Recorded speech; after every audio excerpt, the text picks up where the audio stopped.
खोपोली शहरात काँग्रेसच्या वतीने भारताचा 80वा स्वातंत्र्य दिन उत्साहात साजरा करण्यात आला। काँग्रेसचे खोपोली शहराध्यक्ष सागर भगवान जाधव यांच्या हस्ते राष्ट्रध्वजाचे ध्वजारोहण करण्यात आले। तर खोपोली पोलीस ठाण्याचे पोलीस निरीक्षक सचिन हिरे यांच्या हस्ते डॉ. बाबासाहेब आंबेडकर यांच्या स्मारकाला पुष्पहार अर्पण करून अभिवादन करण्यात आले। ध्वजारोहणानंतर राष्ट्रगीत घेण्यात आले। उपस्थितांनी राष्ट्रध्वजाला मानवंदना देत स्वातंत्र्य दिन साजरा केला। यावेळी स्वातंत्र्यसैनिकांना अभिवादन करून देशाची एकता, अखंडता आणि लोकशाही मूल्ये जपण्याचे आवाहन करण्यात आले। कार्यक्रमात खोपोली नटराजचे सुरेश साठे सर, अंधश्रद्धा निर्मूलन समितीचे पदाधिकारी डॉ. कटक दौंड, खोपोली पत्रकार समन्वय समितीचे सभासद शेखर परब आणि शिवाजी जाधव यांच्या उल्लेखनीय कार्याबद्दल त्यांचे स्वागत व सत्कार करण्यात आला। तसेच शिवसेना उद्धव बाळासाहेब ठाकरे पक्षाचे अध्यक्ष प्रवीण शिंदे, हस्तिमल ओसवाल आणि ॲड.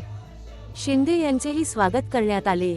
कार्यक्रमाचे अध्यक्ष सागर जाधव आणि प्रमुख पाहुणे पोलीस निरीक्षक सचिन हिरे यांनी उपस्थितांना मार्गदर्शन केले।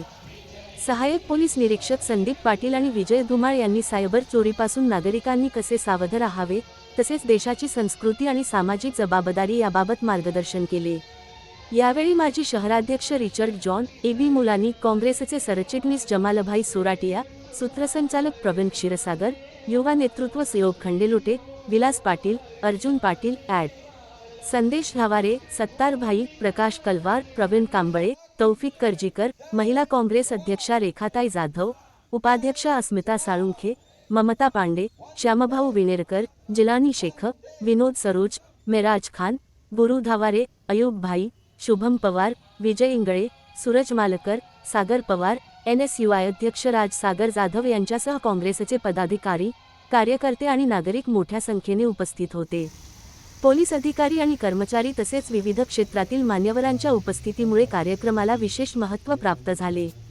भारत माता की जय आणि वंदे मातरमच्या घोषणांनी परिसर दुमदुमून गेला।